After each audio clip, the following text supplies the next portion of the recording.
The official pickleball is made by Diadem, durably designed to hit the ball where you want it to go. For every dink, drop, and drive, no matter where you are in your game, play with the official pickleball by Diadem. Are you ready to take your game to the next level? The 2026 Powerball Amateur State Championship Series, presented by the Carvana PPA Tour and Southern Pickleball, is coming to courts across the country. Excited to be hosting events in 12 different states. Players of all divisions and skill levels are invited to compete, chase medals, and qualify for the World Pickleball Championships in Dallas. Your road to becoming a true pickleball champion starts here. Register now and find an event near you at pickleballstatechampionships.com. Well, we are back in the studio. I am MaryEmily, and welcome back to the Southern Pickleball Podcast. I am joined, as always, by my dad, Mark, co-founder of Southern Pickleball. And today we also have our pro pickleball correspondent, Zach Deutsch, in the studio with us. We appreciate you for tuning in. Be sure to like, comment, and subscribe. And before we get into it, a huge thank you to Diadem for being an official sponsor of Southern Pickleball. As a thank you to you for tuning in, you can also use code Southern10 for an additional 10% off at checkout on diademsports.com. Okay, so I do have to ask before we jump into everything, what's up with the Christmas shirt that we have hanging out over here? Oh, I didn't know you were going to go straight into that, but yeah. Well, you told me to, so figured might as well. Well, it's just Candy Cane Classic this year, the world's largest Christmas tournament. I think we may have talked about it a little bit, but there's going to be an added twist this year. It's also going to be the site and the date of our first ever Southern Pickleball League Championships. So I'm just excited about it. So if you want to figure out how to have a Southern Pickleball League at your facility this fall, just reach out to info@southernpickleball.com and somebody will get back to you. But Candy Cane is going to be special, and we'll have cool shirts again this year. Yeah, our Christmas shirts are always a hit, but we're in it in August. Always an interesting one. But hey, here you go. Everybody always loves the long sleeves. That is true. And we love a Christmas tournament, so it's fun. I guess we're going to be talking about some apparel later today. Yeah, we are. There's been some craziness happening. But also, I know we were talking earlier about everything going on with MLP this weekend. We do have our pro pickleball correspondent hanging out over here. No, I miss having Zach here. I know. I was like texting him all weekend long trying to get the lowdown on what was happening with everything. Yeah. As the bouncers were getting bounced. Oh, God. Yeah, an unfortunate weekend for the bouncers and Leanne. You know, it was Leanne's tough. the general manager, right? Yep, Leanne's general manager of the bouncers, the only female general manager in all of Major League Pickleball. And, I mean, she's had a tough job. She put together a team at the beginning of the year that she thought was going to bring this team close to destiny in a way with Jesse. Traded for Jesse. She traded for Jay. She traded for Kaitlyn Christian. The only person that stuck around from previous seasons was Jamais. And then mid-season had to make some changes, and they traded Kaitlyn and brought in Mari Humberg. And Jesse and Mari seemed to have some pretty good chemistry. Jay and Jesse obviously go way back, so they did pretty well. I can't say Jamais and Mari were exactly the best fit together, but... You are trying to sugarcoat this so nicely. They got beat this weekend. Well, they did get beat. And Jamais and Mari didn't make the best partnership even during the regular season. Jay and Jesse kind of carried the team through the year, but it'll be interesting because going into next year, the only holdover from the entire team is probably going to be Mari. She's the only one that's under contract. So Jay's going to the APP. Jesse and Jamais' contracts are up.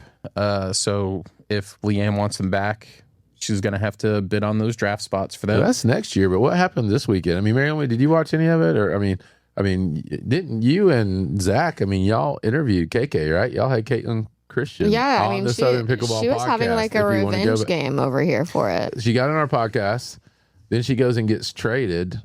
And from what it looked like, I mean, what was the trade, Zach? I mean, I guess, Zach, what was the trade? Well, it was there were multiple teams involved. It's a three-way trade, yeah. Yeah, basically, we lost KK. Kaitlyn went to Texas. We got Mari. Chicago ended up making it was a 14 trade with the Shock and Chicago Slice. There were a lot of moving parts involved. And basically, then KK comes back and kicks our ass. Yeah. Yeah. It was her revenge tour. She was having a little Taylor Swift moment out there. I remember she had mentioned she was a Taylor Swift fan, so there we go. She was on her revenge era. So the trade backfired on us. Oh, for sure. Well, I wouldn't say it backfired completely because I will say that when Kaitlyn was on the team... Give the trade a grade. The trade that was made, A through F, what do you give Leanne for that trade? C+. The reason why I think it's a bit higher is because Atlanta, at the time of the trade, they were not in the playoff picture. Then they made the trade for Mari, and good point. Then they got into the playoffs in the first place. Now they have Mari as a holdover. They're going to have to remake the entire team. I think Mari as the one holdover going into next year is going to be great. But I mean, interesting. What do you think about that, Mary? I might agree with them there because I was originally just thinking about the match this weekend, but maybe we're not even in the playoffs if Leanne doesn't make that trade because the chemistry was not good from what I hear. Yeah, I mean, I think that's the biggest thing that you have to really look at it. It's like the team dynamics for it. But I think that was interesting is it seemed like they were trying to build for future seasons, but to Zach's point, it's really not going to do that. I don't know. I think Mari's a really strong player, so I'm glad that she's on the Bouncers, and I think it'll be interesting to see what she can continue to do. What's that other young kid that's playing now? There's another young kid. He looks. I saw him playing this weekend. He was playing against Raleigh and for SoCal, Will McKinnon. Yeah, how old is he?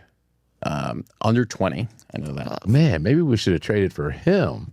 Well, that's the thing is that could have kept Jesse happy. All these teams are being stingy with their young people, so that would have been difficult. But I mean, going back to it this past weekend, it was extremely disappointing because in match 1 on Friday, Atlanta won women's, they won men's, and then they completely choked in mixed and lost both of those. All they had to do was win one, and you would think that the pairing of Jay and Jesse would be pretty strong, and they lost that match, so they had to go to a dream breaker. And unfortunately, just Jame wasn't on top of his game. Jay had to play in a dream breaker, which he pretty much hasn't done all year. Donald had been playing in the dream breaker. MaryEmily, where was Donald? And he's played the dream breakers all year long. Do you know where Donald was this weekend? Not in Texas. Anywhere but Texas. So what's up with that? I mean, how does that happen in professional sport? How do you get to the playoffs and you don't have somebody on your roster there? Yeah, I feel like the fact that they even just had to get to the Dream Breaker and you're having to face off against Kaitlyn Christian, who's arguably one of the top singles players. And Leia. Yeah, and Leia. Yeah, that's true. I mean, they were just... I'm going to be honest. Even arguably, I think they are. They are, yeah. Well, I mean, like, truly, but, like, I mean, like, at that point, I mean, like, I don't think it mattered if Donald was there or not, even though the question should be raised, where was Donald? But, I mean, at that point, I mean, you're screwed. Point blank, period. Not only was Donald not there, so this is the thing. I mean, if you're a pro player, and I've heard something about the contracts and they got so many appearances or whatever, but I mean, that's a fault with the league, right? If they're not. Also at playoffs, I mean, I feel like at playoffs, maybe I can get during regular season. It's like, okay, like whatever. But I mean, once you get to, if you make it to playoffs, I feel like you should have to be there. Well, he was at every other event. And I am a Donald Young fan. Another person that's been on the podcast. I am a Donald fan, but as a Bouncers fan, I wanted to cheer for Donald on Saturday when he was going to win. Historic rail lines and scenic drives meander through live oaks, dogwoods, and azaleas, leading you to a spirited destination called Auburn Opelika, Alabama. A distinctive place defined by warm hospitality and a surprising mix of experiences, made for travelers seeking something authentic. It's America's coolest college town and his hip older sister, Auburn Opelika. It gets into your soul. Amateur podcast for amateur players. And all we're doing is talking about pro pickleball. Yeah, so I guess we need to wrap it up and get the other stuff. I mean, like I said, it was very disappointing and unfortunate the way that the season ended, especially when they had match 1 kind of in their hands and had to rely on Kylie to play against Kaitlyn Christian in singles, which granted 4-point burst, but still I think I would take Kaitlyn more often than not in that scenario. They had to play Jay, who hadn't really been playing singles all year.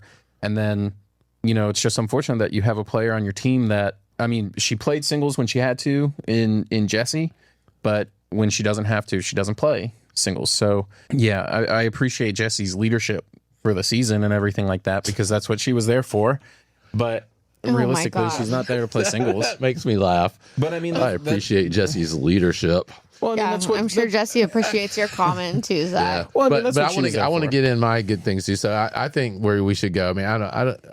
Jesse's had problems with people on every team she's ever played with, hasn't she? Am I wrong? So that it's an interesting comment. That was a debate about whether Jessie should, her demeanor.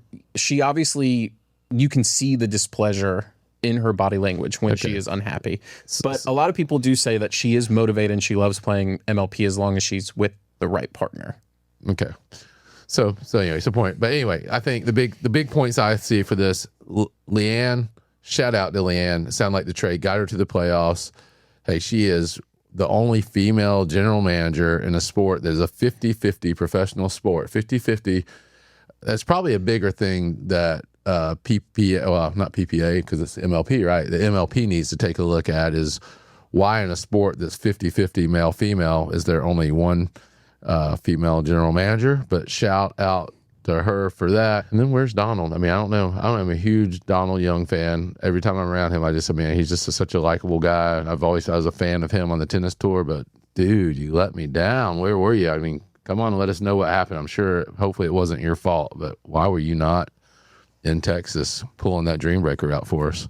Yeah, I do still think that the point that we are overlooking with a lot of it is the fact that Leanne is doing a lot out here. She's trying to curate a good team and setting them up for success in the future. And I think that she is going to be doing some good with that. So we'll see. And obviously got to give her props. She's out here dominating as We GM. also got to keep it real on the podcast though and give valid feedback. We're still going to give criticism where criticism is due. And the fact was they had a National Pickleball Day hangover on Sunday. National Pickleball Day, National Pickleball Week, World Pickleball Day, National Pickleball Month. I don't even know what's what at this point. I don't think there's a National Pickleball Week. Okay, well, break it down though, because you looked up all them. Well, apparently you can, because that's how National Pickleball Day got started. It was just some lady that said that she wanted to have National Pickleball Day on her birthday. Coach, Dee Morris, and her birthday is August 8th. Started back, I don't know, 2021, 2023. I'm not sure I got the dates right. 2021 was when it, yeah. 2021. And I guess the date has to not be taken. And she registered it with the National Archives. And next thing you know, pickleball players all around the country are getting all their facilities having free open play and free stuff. Did you get to play any on National Pickleball Day, Zach? No, unfortunately I did not, but I got to watch plenty of pickleball. And, I don't know if you saw this, Mark, but on National Pickleball Day, it was announced that you can now gamble on pickleball. And I don't know if you partook in any of that, but this is not gambling advice. Southern Pickleball does not give out gambling advice, but yeah, you can now gamble on. Oh, we did last year. Last year, I was the one that told everybody to take Georgia Tech over the win total for the year. That was my preseason early. And I like them again this year, too. By the way, I would take Georgia Tech again for the season win total over 6.5. But yeah, what on Polygon? Was that where? Polymarket. Polymarket? Yep. Polygon, yeah, Polymarket. And now we're turning into a gambling podcast. Let's go. We'll keep switching it up. I mean, back to the Dawn thing is how can you have professional betting on the sport and then not know if one of your players is going to show up? Can't you do the same thing in football? No, they gotta. There's rules about when they have to release the injury I guess reports that's and fair, time and all that. So it sounds like ripe for maybe that's why Donald didn't show up. Maybe he was betting against himself. Maybe he had some money on the line. Well, not him. So anyway, we digress. We were talking about National Pickleball Day, and then there's National Pickleball Month, which is in April. That was actually started by USA Pickleball back in, I think, 2018. And just in case you missed April with National Pickleball Month or National Pickleball Day. You got October. Yeah, we got World Pickleball Day coming in October. There we go. Pretty cool. Yeah. And for your Canadian friends, if you got any Canadian friends out there, I have a Canadian friend, Mike Byrne. I'm sorry. I have a Canadian friend. Well, I'm so glad that you have a Canadian friend. Can you share the date for our Canadian friend? What's Canadian Pickleball Day? So theirs is actually the second Saturday in August, which just this year happened to be August 8th. So we shared the date this year, but we're not going to share the date every year. Well, there you know go. what? My birthday is on Thursday of this week. I don't know when this podcast is going to come out, but my birthday is August 13th, so I'm declaring the week that my birthday is on National Pickleball Week. You might have to file it. Yep, there you go. Or we could have it Southern Pickleball Podcast Day. Yeah, What date are we claiming? I don't know. I don't know if any of these days are official until Southern Pickleball sanctions them. There you go. That's how you got to make something official. Well, you missed out. You could have had a National Pickleball Day tournament. We did have Pickleball Day at the Capitol. That was in like March. Yeah, we probably need to do that. Did. We probably need to do that again. Yep. Gave all the Georgia legislators. Legislators? Legislator. Did I get that? Yeah. Gave them all a Southern Pickleball ball, and they were throwing them around down in the, what do they call that area down there? It was really cool. It was really a neat experience seeing how it all works. But anyway. Yeah. Are you ready to take your game to the next level? The 2026 Powerball Amateur State Championship Series, presented by the Carvana PPA Tour and Southern Pickleball, is coming to courts across the country. Excited to be hosting events in 12 different states. Players of all divisions and skill levels are invited to compete, chase medals, and qualify for the World Pickleball Championships in Dallas. Your road to becoming a true pickleball champion starts here. Register now and find an event near you at pickleballstatechampionships.com.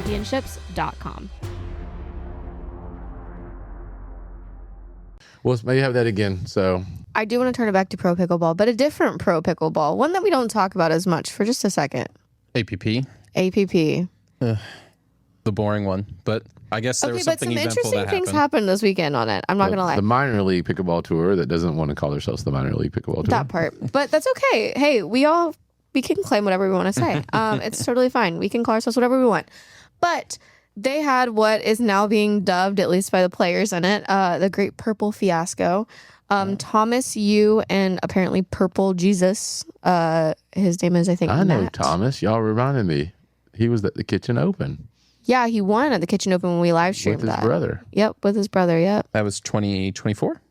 2024. I vaguely remember calling that match as I was battling a kidney stone with Jared Paul's music blaring in my ear from his 25-foot speaker or whatever. Yeah. Oh, yeah. I There you remember go. that too. I remember that too. Yeah. So they were defaulted from APP Chicago this weekend in their semifinal match because they were not having matching outfits. So the You gotta problem, be kidding me. I saw it online too, but it's absolutely ridiculous. APP, I just want to make sure I'm understanding right because I have not heard of this until we are getting ready to walk in here. APP defaulted a team in the semifinals of a tournament because their shades of purple did not match each other. Apparently So their official ruling is that the APP will approve player outfits prior to appearances on player courts or championship court. Any player not deemed to be wearing appropriate clothing and not willing to meet the APP pro player clothing policy will have their match rescheduled to an alternative non-broadcasted court. But that was not the case that happened. They just got told they were defaulted. So is there a backstory here? Did they like offer like, hey, we got some nice APP shirts that y'all can switch to? And they're like, no, we're not switching? Or So I'll read you the statement that was put out by Thomas Yu. So this is directly from his social media. He said, this Saturday, my men's double partner and I were defaulted from our APP Chicago semifinal match due to not having matching outfits. We were informed that our match must go on center court and that we needed to wear the exact matching shades of colors to be allowed to play. In this case, purple, because his partner is Purple Jesus. And ultimately, we were unable to find a solution that would satisfy all parties involved.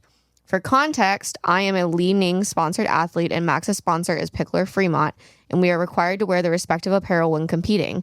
Due to the nature of our contracts, and especially mine, we informed tournament administrators that we would be willing to forfeit rather than risking a possible breach. I attempted to match purple with Max, who wears a lot of purple, but the shades were different and the APP would not allow it. We then searched the apparel tents on campus to find something that would match and satisfy our contracts, to no avail. I even called my sponsor. Oh, go ahead. I'm sorry. I even called my sponsor at 3 a.m. in China on a weekend to ask what would be allowed. Stamping a logo was not an option. Brandless clothing was an option, but they couldn't find anything in that nature either. In the end, the final solution offered by APP was that they wear black shorts with tape covering the brand logos and a white shirt, and Max wear a navy blue shirt and white shorts to match me. These two shades were apparently close enough. They ultimately decided to decline the solution as it was inconsistent and also kind of silly, because then we'd both be wearing something off. The APP let us know that they would make a decision and then forfeited us. I still don't understand the rule, since how stringently the rule applied seems to vary from player to player. Jill Braverman and Jaden Broderick were pink and purple on center court in the quarterfinals, for example. I was very much so looking forward to competing in a semifinal match against a great team, and I'm left very disappointed in how the situation was handled. In retrospect, all the time scrambling around for clothes and discussing what was allowed, I could have gone back to my hotel room and to retrieve other possible matches, but that wasn't communicated as even an option. The sour taste in all of this led the two of us to withdraw from the bronze medal match the next day as well. That was quite a lengthy explanation. There's actually more to it, but I decided to just stop. Well, I'm glad I don't know where I was going to cut you off, and I'm glad I shut up and listened. I mean, I didn't understand if it was a sponsorship deal, why they were searching the tents for a match, but then it sounds like there was an agreement that they could have wore something that matched. I was thinking, but it also still didn't match, to their point. It was navy and black. Yeah, it seems like the inconsistency of navy and black, but I also think at what point, I mean, if you're in the semifinals, it's the APP, I mean, why don't you just run down to the local convenience store and get two of the $5, white T-shirts? The purple fiasco. I think it's stupid. It sounds like some kind of power struggle that got out of hand. It sounds to me like this is exactly why a lot of players are leaving the APP. Well, you say leave the APP, but where do they really go? I mean, is it going to play Challenger now instead? Does that mean? Yeah, why not? For those of you who didn't see it, the PPA, UPA, whatever terminology you want to use for the major pickleball tour, they announced a new ranking system and ways that you can earn a PPA contract. And quite honestly, it's pretty simple. And they are now, because PPA is expanding to pretty much every single continent in the world, and I have all these challenger events, it's seemingly a lot easier to earn a PPA contract. And I mean, if you're an APP athlete and you're not under some big contract a la Julian Braverman or now Jay, DVA, or I don't know, any of the other big names that are potentially on the tour, why not take your chances and go play challenger? There's still money. You still win money. And if you're at the top of the APP, you're arguably going to also be at the top or close to the top of PPA Challenger, right?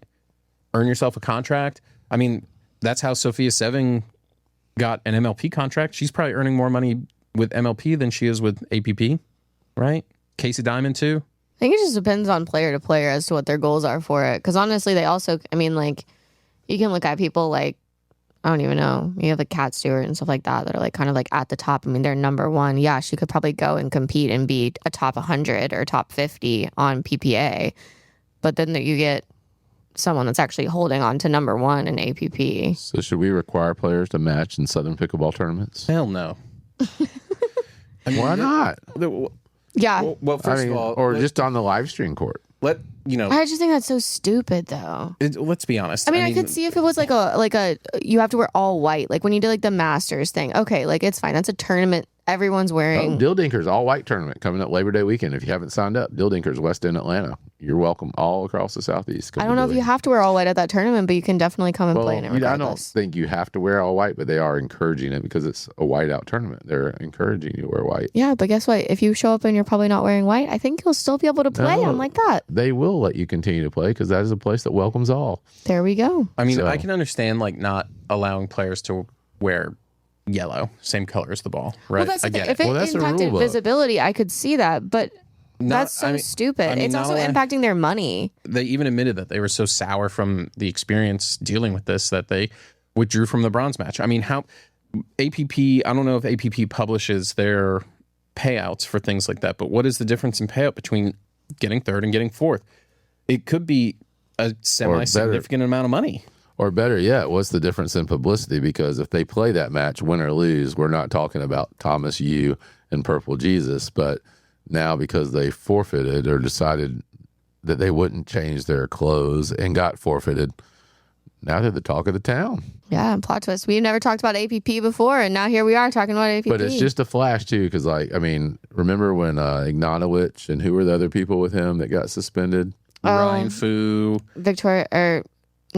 Paris Todd, Glossman, and Glossman. Yeah, Glossman. I mean, we can't even remember their names now. Glossman, they were big, but once you're out of the circle, you are out of the circle. I'll tell you what, Vivian is over on APP winning women's doubles pretty much every weekend now with Roos van Riek from Australia. I mean, she's doing great. But why is the APP? Why are they deciding what people can and can't wear? As long as it's not interfering with. Well, I think it's their product. I mean, you can take any sport. I mean, But who's watching it? Well, I mean, that's a different subject. I mean, it's one that we that's one that we probably need to talk about too. Yeah. Like, who's still really watching us too? I mean, we're just sitting here talking in a room. There's probably not anybody talking. Listen, but every sport has uniform requirements. If you're in the NFL or Major League, I mean, we just had the big controversy in Major League when they put the stuff on the hats or whatever. I mean, you have uniform requirements. So if that's APP uniform requirements to represent their brand, I just don't know why they didn't change. My thing is, why didn't they? I mean, we are bad mouthing APP, but if these players thought they might get to a televised court and they knew that was the rules, why didn't they plan their outfit in advance and get their sponsors to get them some matching shirts? Well, I will say that according to their rule, it does say that it's just the actual official rule says deemed to not be wearing appropriate clothing. It says nothing in terms of color, matching color. Well, and obviously based off of Thomas's statement, and I'm sure that it probably was recorded. It's not consistent. He said that Jillian Braverman and her partner wore pink and purple. Now, granted, pink and purple. Well, what I'm also confused close, about with it too is that the statement says, according from the APP, is that they may have their match rescheduled to an alternative non-broadcast court. But that didn't happen in this situation. They said they forfeited it. So I'm like, where's the missing piece on that? Were you guys refusing to play if it wasn't going to be on a broadcast Sounds like court? Ken Herman, if you're out there, just come on our podcast and fill us in. He would be the one that would know all the answers. So we do. But I mean, more importantly, would MaryEmily, if your partner calls and asks you, says, hey, I want a match this weekend, are you trying to find a matching outfit? I love a matching outfit. I do matching outfits for so many things when I play pickleball like that, or any other sports thing. Like, 'cause I've been doing other sports like competitions and stuff. I love a matching outfit. I will 1,000% do it. How about you? I don't think in all of the tournaments that I've ever played that I've ever matched with my partner. Oh, I saw you were so happy to play with Angie Bryant one time. You wore a crystal shirt. Okay. That is complete BS that you wouldn't match. Okay, so I forgot about that one time. Yeah. Out of all the tournaments Yeah. I've ever played, one time. Except when I play with Hot Blondes, I will never wear a matching shirt. So that's it. I wore a matching shirt you ever? one time. Yeah, have you? You sometimes have to get forced into matching. Yeah, not intentionally. I will say one of my best tournaments we accidentally match, but I don't know. I mean, I remember that because I remember she was very excited. Yeah, it was an accidental match. We just showed up and we were actually wearing the same colors. Who did you match with? Laura Shu. We one time, like, that's when we played PPA Peachtree City. Where we took. Yeah, it's like probably our best finish ever. We took like bronze at 4-5, and maybe it was just having the team colors. Maybe there's a secret to the matching. I don't know. Yeah. I think that like the enforcing of the appearance is like just so weird because like I can understand you sitting here wanting to do the different things with a paddle or like all of that. Okay, fine. But when it comes to like a tournament matching color, it's just well. What different. about for our team tournament though? Like, so we got all these leagues coming up, and we have the team tournament. So, and how it's going to work is people are going to have their leagues all around the country at their different facilities or parks. They're all going to start right after Labor Day. They can find out about it at info@southernpickleball.com if they want to hold theirs. But so they're going to have all these leagues, and then the winners are all going to advance and come down and play on Friday before Candy Cane Classic in the world's largest indoor pickleball facility in Macon. It's going to be really cool. You should match for that. And then they can stay. So since it's a team instead of just a partner, should the teams match? Because I was almost thinking like if you don't all have the same color uniforms, maybe you start down 2-0 or something. I think in a team event you should match, but that's different. I think you It's a should, team but event. like also like it you shouldn't have to like be penalized by your game.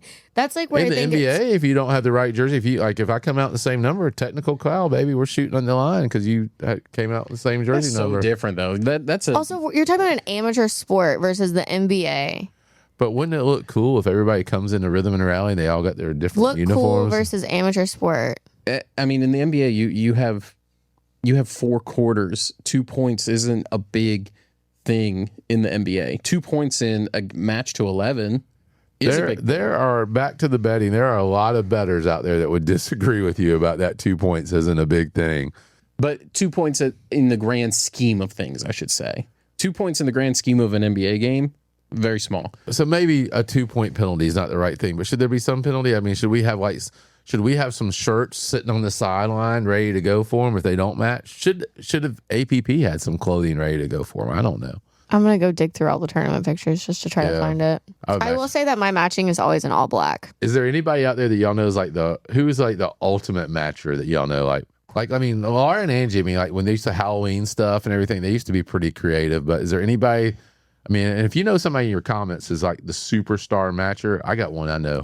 I can't think of anyone off the bat. Like, I can't think of their names, I should say, but there are two girls that I know that play together, and they get like the Lululemon sets where like you get like, that's like a matching top and a matching bottom. And I think they're like probably the same size, like just like they're just both tiny. And one will wear the top and like of one color and like the bottoms of They the played other. in Rome, didn't they? And yeah. But they alternate. Well, they always the do thing. it. That's why They were very memorable for a lot of people that weekend, I think. women are definitely a lot more. They're a lot more coordinated when it comes to those things. Men just kind of show up and The person I'm thinking is not a female, But when though. we had Madison and Kyle Hunsinger on, Kyle was saying that he always, without a doubt, is going to sit there and plan out the coordinated color outfits. That was a really good episode, too. That was a I good hope they episode. can come back on soon. I always love Yeah. it when they join us. But yeah, they do plan. I was thinking, I mean, I'm trying to think of somebody that's not, because, I mean, we are in Georgia, so a lot of it's Georgia-based, but we're spreading so quickly. But he was on the cover of our magazine. We do have a quarterly magazine now. He's on the first one. Jason Bradshaw. That guy is a matcher. In fact, I saw him the last time I saw him, I was like, where a do good you shout find? out. I saw him at Atlanta Open, and I was like, where in the world did you get these shorts? And he had ordered from Dizzy Pickle. So Dizzy Pickle, Amy Kilpatrick's business. So if you check out dizzypickle.com, he had ordered these crazy shorts that they were wearing. I'd actually thought, I was like, I think Jason would be a fun person to play with, but I would never ask him to play because I don't want to get his outfit request. That is a good shout out though. Jason and his partners do always match. And Sometimes they're like in button-up polos, and I mean, I think he requires it of his partner or something. I think he was playing with his son in that one. So, Well, I think mean, that I've seen him make Pete Springworth match. I've seen Shelley match with them. I mean, I think he's always matching, so that's probably must being him out. But he's a good player. This isn't just a place, it's a pulse and a rhythm where game day is more than a tradition. Heart pounding yet? It's where the flavors are bold and the portions are generous. Mouth watering yet? Art, music, and culture paint the city's soul. Creativity flowing yet? So whether you come for the thrill, the taste, the beauty, or the tradition, you'll stay for the Tuska life. Ready to feel it? This is Tuscaloosa. Live the Tuska life. Were we going to talk about Zane today at all? we can. The reason that was actually just a segue because Jason Bradshaw, another thing. I mean, I don't want to make this the Jason Bradshaw show, but the other thing. Oh, he would love that though, Jason. He would, but when they had the chainsaw serve that Zane did, that spin serve, Bradshaw, he had a serve. I hated playing against him. You could hardly get his. I mean, it was worth 3 or 4 points a game to him. If they still had that, his duper would be another half point higher. But anyway, I thought about that when we had talked about Zane and some of Zane's antics. Yeah, Zane was apparently being a little crazy this weekend. And we're talking about Zane Navertil, host of Pickle Pod. I guess he's still pro player, right? Because Yeah. I feel like we should call him former pro player. Yeah, no, he It's like archaic out here in the pro player world. His contract runs for another 2 years minimum. Yeah. Yeah, That's about as bad a contract as Austin Riley's was looking like for the Braves earlier this year.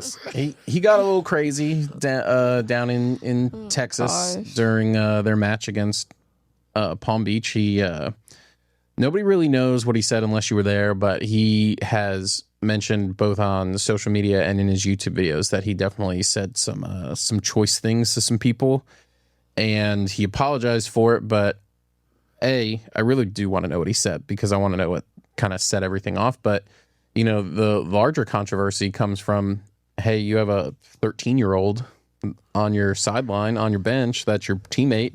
Are you creating a bad example for her?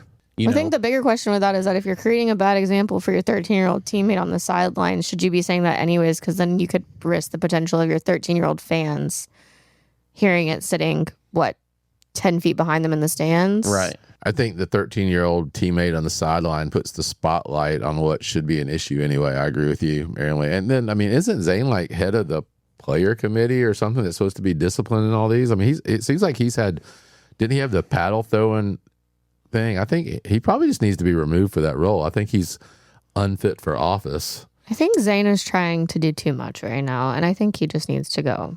I mean, away. The thing about it is, like, if you think about Zane's career, Zane obviously during the early days of pickleball, big name, top player. He was in the same sort of conversations with Ben, Riley, Tyson. Like he was a name in pickleball. And now, as the years have gone on and new players have come in, especially like from the PPA side of things, he has kind of drifted downward. He's still very relevant in MLP. I mean, he was the captain of the Fives last year. Obviously, he got benched when they traded for Noe, and then they released him, and now he's the captain / player GM of the Chicago Slice. And MLP is really kind of where Zane shines due to his personality, but he's definitely not what he used to be, and I think that he's still trying to... He pushes himself publicly on social media as the #1 pickleball podcaster. I feel like a lot of what he's doing with his antics as of late is him creating his own clickbait content. So people look up him and they go and they see what he's doing. Even though he didn't even talk about it on his podcast, about his antics. But it's putting his name in front of the public. But it's putting his name in front of people so that way people can sit there and talk about it. He's using the audience. He's doing it. It's a marketing technique. It's a marketing tactic fully. I mean, I'm seeing it and I'm calling it out. Zane, I see your antics and I challenge it. I mean, it worked. I mean, there were everybody in the pickleball world at the time, because this was the only match on. There was no side courts going on, no other matches going on. Everybody saw it, and it created quite a huge conversation on Twitter / X, whichever it is that you like to call it, on on all of the he's a smart dude discords. So maybe he's executing a strategy. I still think that like when it ties into like, I mean, like all of it professionally overall, I mean, you have to have some level of quorum when you're like sitting here and like just being good on. Well, you know, just to kind of, as you said at the kind of beginning of the show, Mark, we're an amateur podcast for amateur players. I mean, think about it from your point of view. You're a tournament director. You're sitting at the desk, and the desk is relatively close to the courts most of the time, and you hear somebody yelling some sort of obscenity, and you do kind of look around and you see a crowd, and there might be some young kids there. I mean, because a lot of parents bring their kids to these tournaments. What's going? So you're going to ask, what should the tournament director do? Well, no, just what's running through your mind as a tournament director. Because I've omitted errors 2 weeks in a row on the podcast, so this week no mistakes. I think it's just something we need to work on. I mean, competition. Well, sometimes you also get the kids screaming stuff. I mean, like, realistically, at an amateur tournament, I mean, like, we've talked about that, too. I mean, like, you get, I mean, it's all ages. But I mean, it is the example that's set to some extent. And I mean, like, yes, like, the energy is part of what's drawing people to it. There's excitement. That's fun. But also, I mean, like, differentiate it. Draw the line somewhere between where everything falls. Like, if you can't be excited and get hype and, you know, maybe scream for that point or whatever. Pull a little Kate Fahey out. Do your moment. But you don't have to take it to a point where you're saying anything that's obscene, vulgar, whatever. Yeah, I think where I would side on it is just try to clean up the language a little bit with it. You know, you can create the excitement or whatever. I don't blame Zane for trying to use his moment, you know, to create content or get excitement. But well, he did say in the moment he was trying to fire up his team because they were in a position to be eliminated, which ultimately they did. We've heard that before too. We heard when the last time when he had the nasty Nelson on somebody, he was like, "Hey, we were down, whatever," and this was trying to get my player. So maybe he's just the ultimate motivator, and we're giving him a bad rap. But I think it's just something as a whole. I mean, at pickleball, we just need to be careful. We don't want our pickleball was developed as a game of like everybody being welcoming and community involvement, and we've taught that subject over and over about how it's changed at the courts and everything. But I think we got to, you know, we've also been on this podcast and talked about how incredible the sportsmanship is, and we don't have referees. And we even talked about like when Thomas Yu won the Kitchen Open, we talked about they were playing for $25,000 and they were all making their own line calls, and they were, you know, going, "Hey, you know, sorry I missed that," and giving people a point. I mean, I was just amazed at the sportsmanship. That's sort of been a history of this awesome sport that has led to us having National Pickleball Month and National Pickleball Day and World Pickleball Day and all this because of this great community and everything that we've built up. And I just think we got to be careful that we don't let some of these people that are on the main stage right now ruin it for all of us. Especially since a lot of people are looking at these pro players and taking after them. I mean, the players have put themselves in the public eye one way or another. through their own podcasting, through their own newsletters, through whatever. And a lot of people are taking after them.